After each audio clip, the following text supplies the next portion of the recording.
ایک انسان میں یہ حقیقی تبدیلی پیدا ہو جائے، پھر یہ تبدیلی باہر کی پوری دنیا کے بارے میں اس کے نقطہ نظر کو ایٹیچیوڈ کو بدل دے گی.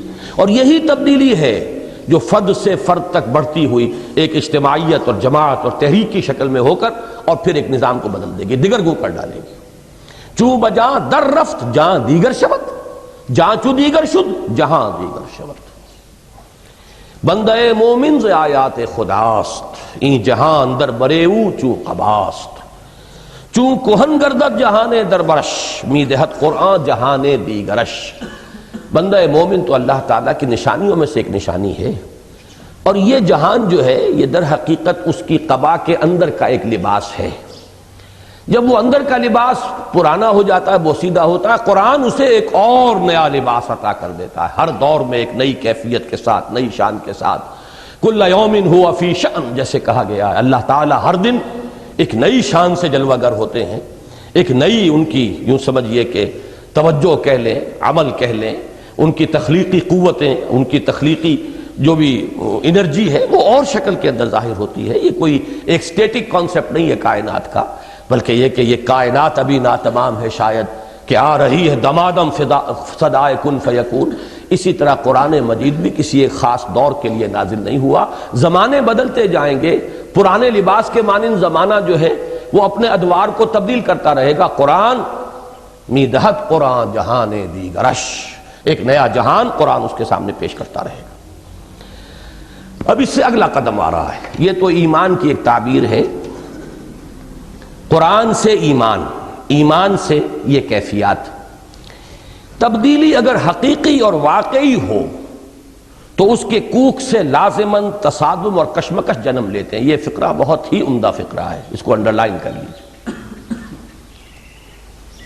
دیکھیے آپ ایک خاص ماحول میں رہ رہے ہیں، کوئی فرکشن نہیں، کوئی تصادم نہیں. جو لوگوں کی سوچ ہے وہ آپ کی سوچ ہے، جو لوگوں کی جس چیز کی فکر ہے وہی آپ کی فکر، اسی کی فکر آپ کو دامنگیر ہے.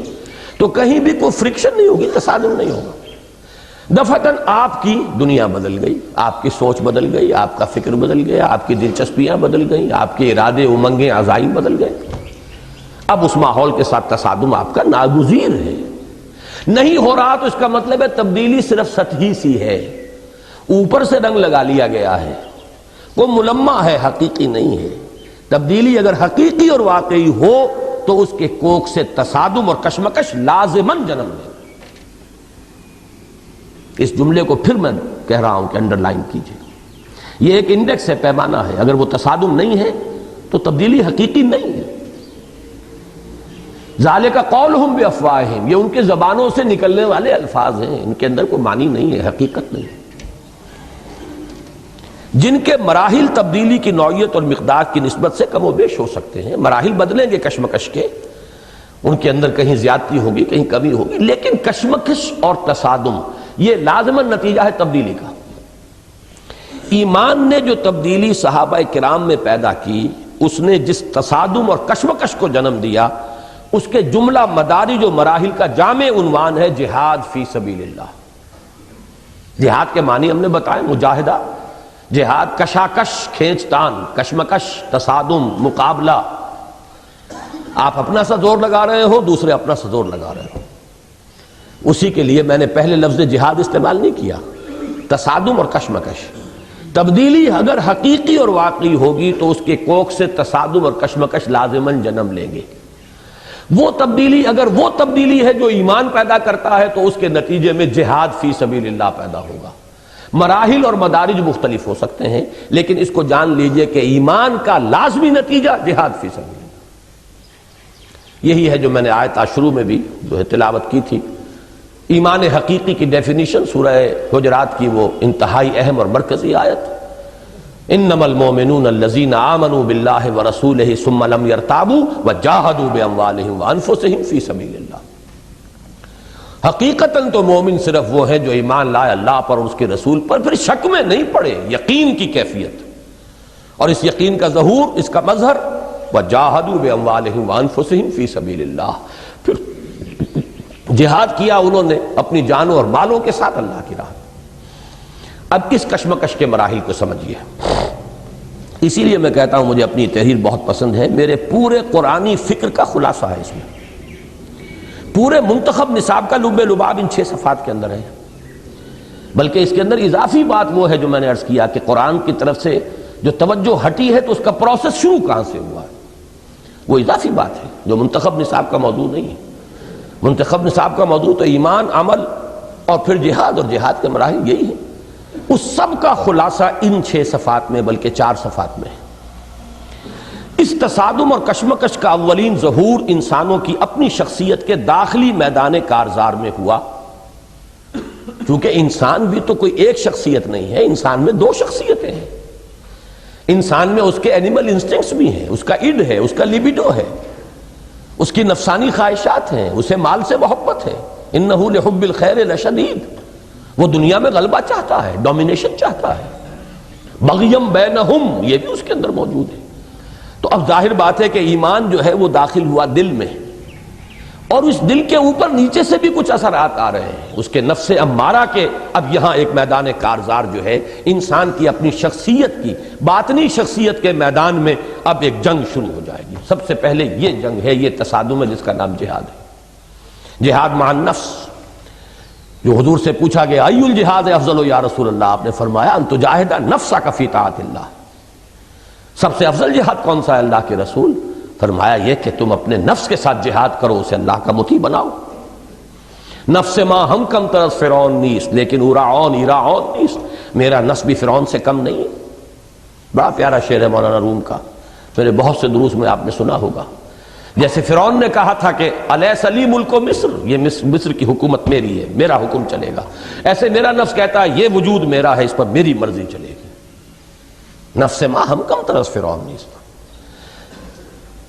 یہی وجہ ہے کہ مجاہدہ مع النفس کو افضل الجہاد قرار دیا گیا۔ پھر جب یہ ایمان اشخاص کے باطن میں اس طرح راسخ اور مستولی ہو گیا کہ ریب اور تشکک کے کانٹے نکل گئے، ریب، شک، تشکک، یہ شک ہی سے باب تفاعل میں شک حاصل کرنا، شک میں پڑ جانا، یہ کانٹے نکل گئے، تو اسی جہاد و مجاہدے کا ظہور عالم خارجی میں ظالموں، سرکشوں اور خدا کے باغیوں سے کشمکش اور تصادم کی صورت میں ہوا، جس کا مقصد قرار پایا تکبیر رب، وربک فکبر۔ تو یہ 2 جہاد ہو گئے۔ پہلا اندر ہوا ہے، اپنی شخصیت کے اندر۔ اب اسی کیفیت کو کہا جاتا ہے، جب میں نے یہ کہا کہ جب یہاں پر تمکن حاصل ہو گیا، راسخ اور مستولی ہو گیا، اسی کا نام ہے یا ایتھا النفس المطمئنہ ارجعی الی ربک راضیۃ مرضیہ۔ جب تک یہ ایمان، اور ایمان ظاہر بات ہے کہ وہ تو غذا بنی ہے قلب اور روح کی، اور ادھر سے انسان کے جو لوور انسٹنکٹس ہے، اینیمل انسٹنکٹس ہے، ان کا دباؤ پڑ رہا ہے، کشمکش ہو رہی ہے۔ جب تک کیفیت یہ تھی کہ یہ اینیمل انسٹنکٹس غالب تھے تو ان النفس لامارۃ بالسوء، یہ نفس تو برائی کا حکم دیتا ہی ہے اور ہم ہاتھ جوڑ کر اس کی پیروی کرتے ہی ہیں۔ یہ ہے کیفیت اولا، پہلی کیفیت۔ اب ایک کشمکش ہوئی، کبھی آپ ور ہو گئے، ایمان جیت گیا، کبھی نفس جیت گیا۔ اگر یہ کیفیت ہے، اس کا نام ہے نفس لوامہ، کہ جب نفس جیت جاتا ہے تو اندر سے کوئی ملامت کرنے والی شے، یہ کیا کیا تم نے، یہ غلط کام کیا تم نے، یہ نہیں کرنا چاہیے تھا۔ یہ نفس لوامہ کی کیفیت ہے۔ ابھی گویا کہ ڈاواں ڈول معاملہ ہے، سی سو ہے، کبھی یہ اوپر ہو گیا، کبھی یہ اوپر ہو گیا، جیسے کہ وہ بچے کھیلتے ہیں۔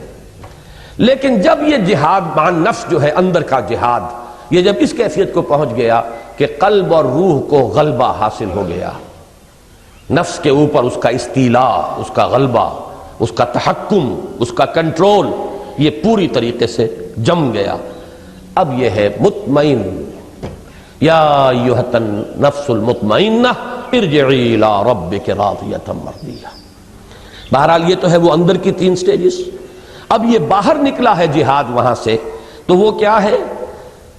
عالم خارجی میں ظالموں، سرکشوں اور خدا کے باغیوں سے کشمکش اور تصادم کی صورت میں ہوا، جس کا مقصد قرار پایا تکبیر رب۔ تکبیر رب سورہ مدثر، یا ایھا المدثر قم فانذر وربک فکبر۔ اب دیکھیے پہلا جہاں سے آغاز تھا ہمارا وہ انذار تھا، ہوش میں آؤ، جاگو، القارعہ ملقارعہ وما ادراک ملقارعہ، یہ انذار تھا۔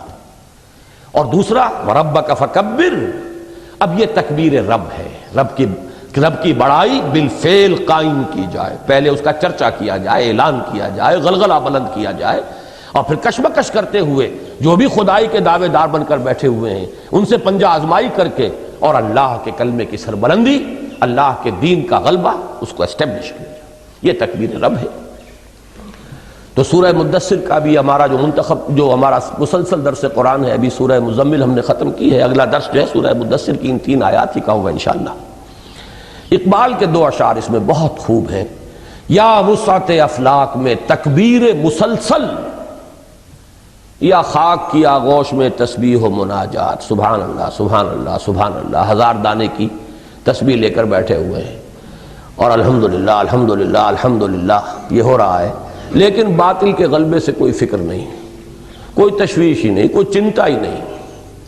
وہ یا خاک کی آغوش میں تسبیح و مناجات، اور وہ ہے اللہ اکبر، اس کا نعرہ، یا وسعت افلاک میں تکبیر مسلسل، یا خاک کی آغوش میں تسبیح و مناجات، وہ مسلک مردان خداگاہ خدا مست۔ دیکھیے دونوں الفاظ جو کل بھی آئے تھے، معرفت ربانی اور معرفت نفس، اپنے آپ کو پہچانو اور اپنے رب کو پہچانو، اپنی حقیقت، اپنی عظمت، اپنا مقام۔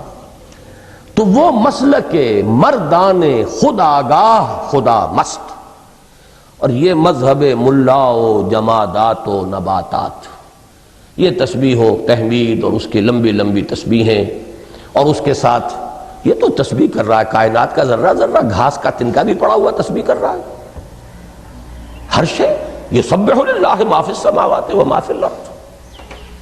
انسان سے تو کچھ اور درکار تھا، فرشتوں نے بھی یہی کہا تھا نحن نسبح بحمدک ونقدس لک، پروردگار ہمارے سمجھ میں نہیں آ رہا کمی کون سی ہے، تسبیح و تحمید و تقدیس میں لگے ہوئے ہم، کس لیے یہ خلافت اور کس لیے آدم کی تخلیق؟ تو معلوم ہوا انسان سے کچھ اور درکار ہے، کچھ اور مطلوب ہے۔ وہ جو اقبال کے شعر ہیں شاید پوری طرح اس وقت مجھے مستحضر نہ ہو کہ مقام بندگی دیگر مقام عاشقی دیگر، یہ مقام بندگی صرف انسان سے درکار نہیں، مقام عاشقی درکار ہے۔ بندگی تو کائنات کا ذرہ ذرہ کر ہی رہا ہے، انسان کے بھی سلوک میں پہلا مرحلہ ہے بندگی، اس سے آگے تو عاشقی ہے۔ عاشقی کیا ہے؟ زنوری سجدہ می خواہی ز خاکی بے شذا خواہی، نوری مخلوق سے ملائکہ سے تو سجدہ چاہیے، تسبیح چاہیے، تحمید چاہیے، اور خاکی انسان سے کچھ اور چاہیے۔ چنا خود را نگہداری کہ بائی بے نیازی ہا، شہادت بر وجود خود ز خون دوستاں خواہی۔ بندوں سے تو درکار یہ ہے کہ اب میری راہ میں آؤ، جنگ کرو، گردنیں کٹواؤ، خون دوستاں، اپنے دوستوں کے خون سے اپنے وجود پر شہادت چاہیے تجھے۔ بندوں سے یہ درکار ہے اس خاکی وجود سے، اور نوری وجود سے صرف سجدہ اور تسبیح و تحمید۔ وہ مقام بندگی ہے، یہ مقام عاشقی ہے۔ مقام بندگی دیگر مقام عاشقی دیگر، ز نوری سجدہ می خواہی ز خاکی بے شذاں خواہی، چنا خود را نگہداری کہ بائی بے نیازی ہا، شہادت بر وجود خود ز خون دوستاں خواہی۔ بہرحال یعنی اللہ تعالیٰ کی کبریائی کا اقرار و اعلان اور اس کی حاکمیت مطلقہ کا بالفعل قیام و نفاذ۔ اب یہ 2 چیزوں کو نوٹ کر لیجئے۔ تکبیر جب ہم کرتے ہیں، اللہ اکبر کہتے ہیں، تو ایک طرف اقرار و اعلان ہو گیا، ہم نے مانا اللہ سب سے بڑا ہے، ہم نے اعلان کر دیا اللہ سب سے بڑا ہے۔ لیکن اگلا مرحلہ یہ ہے اس اقرار اور اعلان کی تنفیذ، واقعتاً اللہ بڑا ہو جائے، صرف تمہارے کہنے کے اندر بڑا نہ رہے، پورا نظام زندگی اس کے حکم کے تحت آ جائے، تاکہ اس کی مرضی جیسے آسمان پر پوری ہوتی ہے ویسے ہی زمین پر بھی پوری ہو۔ یہ ہے وہ لارڈس پریئر عیسائیوں کی جو ہے، حضرت مسیح علیہ السلام نے جو تلقین فرمائی۔ اب بہرحال یہ جیسا کچھ بھی ہمارے پاس ہے، یہی بائبل ہی ہمارے پاس ذریعہ ہے، اس میں کوئی کمی بیشی ہے، لیکن بہرحال مشکات نبوت کے انوار سے خالی نہیں ہے، بہت سی چیزیں تو صحیح ہیں۔ اسی میں یہ ہے لارڈس پریئر میں، دائی کنگڈم کم، اے رب تیری حکومت آئے، thy will be done on earth as it is in heaven, تیری مرضی زمین پر بھی اسی طرح پوری ہو جیسی آسمانوں میں پوری ہو رہی ہے۔ سورج تیرے حکم کے مطابق چل رہا ہے، چاند تیرے حکم کے مطابق چل رہا ہے، ہوائیں تیرے حکم کے مطابق چل رہی ہیں۔ یہ فساد ہے جو زمین میں ہوا ہے۔ ظہر الفساد فی البر والبحر، زمین کے بحر و بر کے اندر فساد رونما ہو گیا ہے، بغاوت ہے اللہ کے خلاف۔ اس بغاوت کو فروغ کر کے وَيَكُونَ الدِّينُ كُلُّهُ لِلَّهِ، دین کل کا کل پھر اللہ ہی کے لیے ہو جائے، اس کے لیے جہاد یہ اس کی آخری منزل ہے۔ اور اس کی آخری منزل ہے قتال فی سبیل اللہ، جس کا منتہا مقصود معین ہوا ان الفاظ میں وَقَاتِلُوهُمْ حَتَّى لَا تَكُونَ فِتْنَةٌ وَيَكُونَ الدِّينُ كُلُّهُ لِلَّهِ، اور جنگ کرتے رہو ان سے یہاں تک کہ فتنہ بالکل فروغ ہو جائے اور اطاعت کلیتاً اللہ ہی کی ہونے لگے۔ ایمان و یقین اور جہاد و قتال کا یہی وہ لزوم باہمی ہے، آپس میں لزوم، لازمہ کہتے ہیں چپک گیا، لازم وہ شے جو چپکی ہوئی ہو، علیحدہ نہ کی جا سکے، جزو لازم۔ اسی طریقے سے یہ لزوم باہمی، دو چیزیں انسیپریبل ہو جائیں، جڑی ہوئی ہو اس طرح کہ انہیں جدا نہ کیا جا سکے۔ ایمان و یقین اور جہاد و قتال کا یہی وہ لزوم باہمی ہے جس کو نہایت واضح اور واشگاف الفاظ میں بیان کیا گیا قرآن حکیم کی اس آیہ مبارکہ میں، انما المؤمنون الذین آمنوا باللہ ورسولہ ثم لم یرتابوا وجاہدوا باموالہم وانفسہم فی سبیل اللہ اولئک ھم الصادقون۔ مومن تو بس وہی ہیں جو ایمان لائے اللہ پر اور اس کے رسول پر، پھر شک میں نہ پڑے اور جہاد کرتے رہے اللہ کی راہ میں اور کھپاتے رہے اس میں اپنے اموال اور اپنی جانیں، حقیقت میں یہی ہیں سچے، یعنی سچے اپنے دعوی ایمان میں۔ واضح رہے کہ اس آیہ مبارکہ کے اول و آخر حصر کا اسلوب بھی ہے، انما بھی کلمہ حصر ہے، اولئک ھم الصادقون میں ہم کی ضمیر جو لائی گئی ہے وہ بھی حصر کے لیے، مومن صرف یہی ہے۔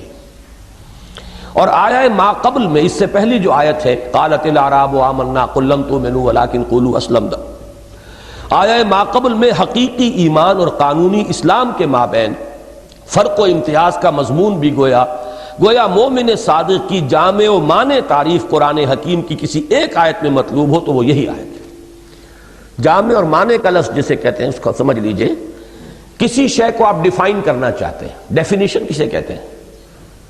ایک شے بالکل معین ہو جائے، معین تبھی ہوگی جبکہ کوئی اشتباہ غیر سے نہ رہے، اس کے سوا جو ہے اس سے وہ علیحدہ ہو جائے اور اس کا کوئی جز اس سے باہر نہ رہے، تو اسے کہتے ہیں جامع و مانع تعریف۔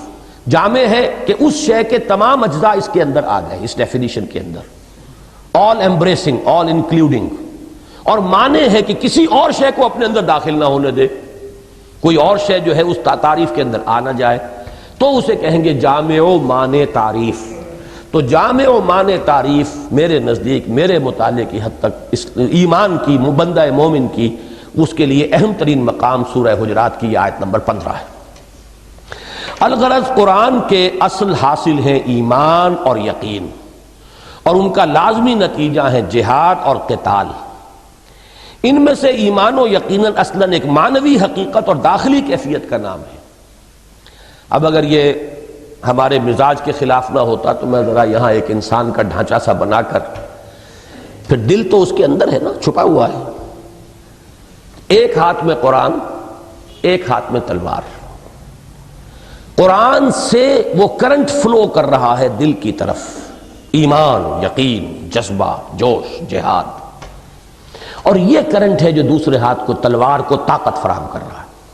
تو گویا کہ تین ہوئی بنیادی حقیقتیں، قرآن، ایمان، جہاد۔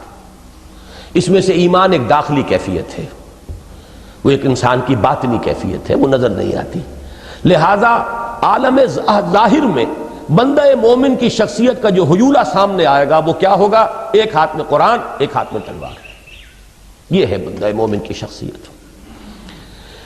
چنانچہ عالم خارجی میں اسلام کی دو عظیم ترین اور نمایاں ترین حقیقتیں ہیں، قرآن اور جہاد۔ یہی وجہ ہے کہ یہ دونوں ایمان حقیقی کی مستقل علامتوں یعنی سمبلز کی حیثیت رکھتے ہیں، اور مرد مومن کی شخصیت کا جو حیولہ تخیل اور تصور میں ابھرتا ہے اس کے ایک ہاتھ میں قرآن اور دوسرے ہاتھ میں تلوار لازمی و لابدی ہے۔ اب یہاں سے دوسرا معاملہ شروع ہو رہا ہے. گویا کہ جو میں نے کہا تھا کہ میرے یہ منتخب نصاب یا قرآنی فکر کا خلاصہ یہ تو 3 یا 3.5 صفحوں میں آ گیا ہے. اب 2.5 صفحوں میں ایک تبدیلی کی طرف پیش قدمی. یہ کیفیات سیعودو والی بات، اس کی طرف نقطہ آغاز کیا ہے؟ نبی اکرم صلی اللہ علیہ وسلم کی حیات طیبہ اور خلافت راشدہ کے دوران اسلام کی نشأت اولا، اب یہ لفظ نوٹ کیجئے، نشأت ثانیہ کا موضوع ہے وہ کتابچہ، یہ نشأت اولا کا ذکر ہو رہا ہے. نشأت اولا یا غلبہ دین حق کا دور اول. انجمن خدام القرآن کا جو ایک بلاک چھپتا ہے اس میں آپ نے دیکھا ہوگا، تاکہ غلبہ دین حق کے دور ثانی کے لیے میدان ہموار ہو سکے. غلبہ دین حق نہیں ہوا اس کے بعد کبھی. مسلمانوں کا غلبہ ہوا، مسلمانوں کی حکومتیں بنی، مسلمانوں کی تہذیب جو ہے اس کا ڈنکا بجا، مسلمانوں کو شان و شوکت و سطوت حاصل ہوئی.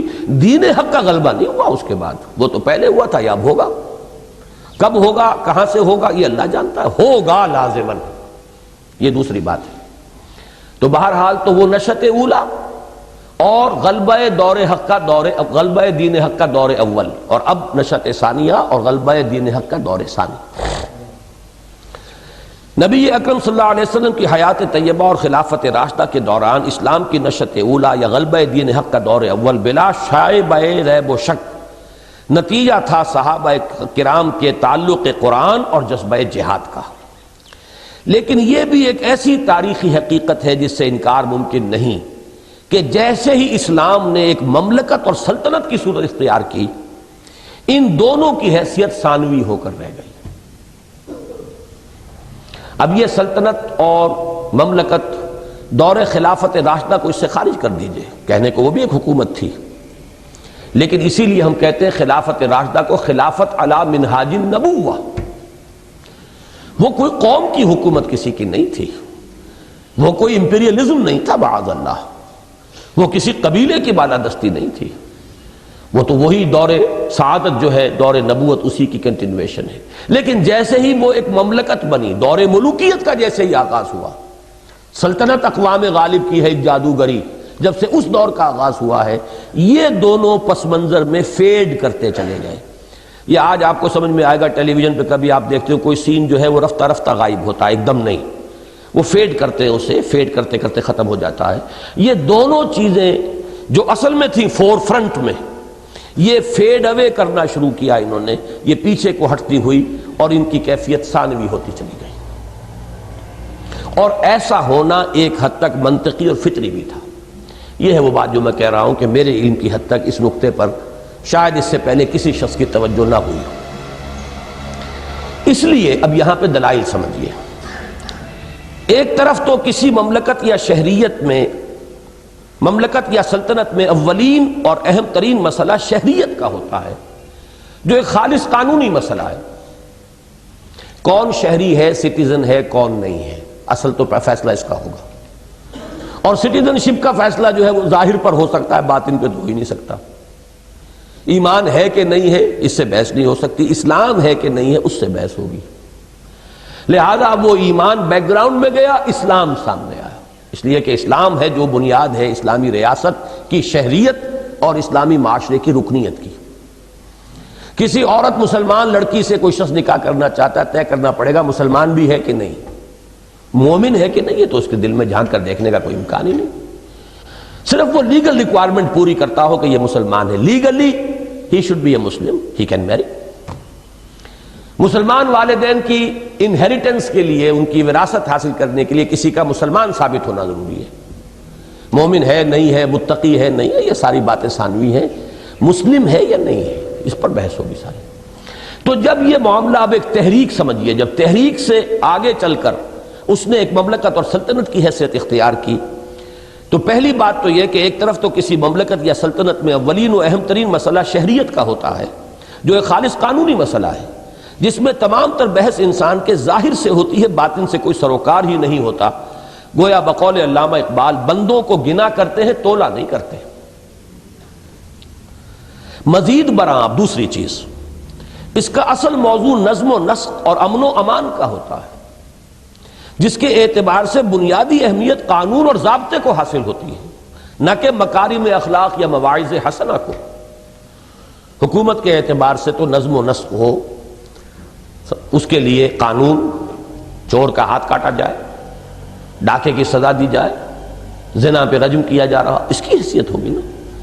اب مواعظ حسنہ اور اخلاق، مکارم اخلاق، یہ تو پھر علماء کا کام ہے، صوفیاء کا کام ہے، وہی کرتے پھریں۔ گورنمنٹ کے لیول پر ان چیزوں سے بحث نہیں ہوتی، وہاں تو قانون، قاضی، مفتی، قضاء کا شعبہ، افتاء کا شعبہ، اس کی اہمیت ہو۔ حتیٰ کہ اس اعتبار سے قصاص عفو پر مقدم ہو جاتا ہے۔ یہ دونوں چیزیں ہمارے دین میں، قصاص بھی ہے، بدلہ بھی، عفو بھی ہے، لیکن عفو ایک باطنی ترفع کا ذریعہ بنتا ہے۔ آپ بدلہ لینے پر قادر ہو لیکن معاف کر دیں، آپ کی روحانی ترفع ہوگا آپ کو۔ لیکن یہ کہ اگر آپ کسی کو قانون بنا دیں تو جو بدمعاش ہیں ان کی حوصلہ افزائی ہوگی۔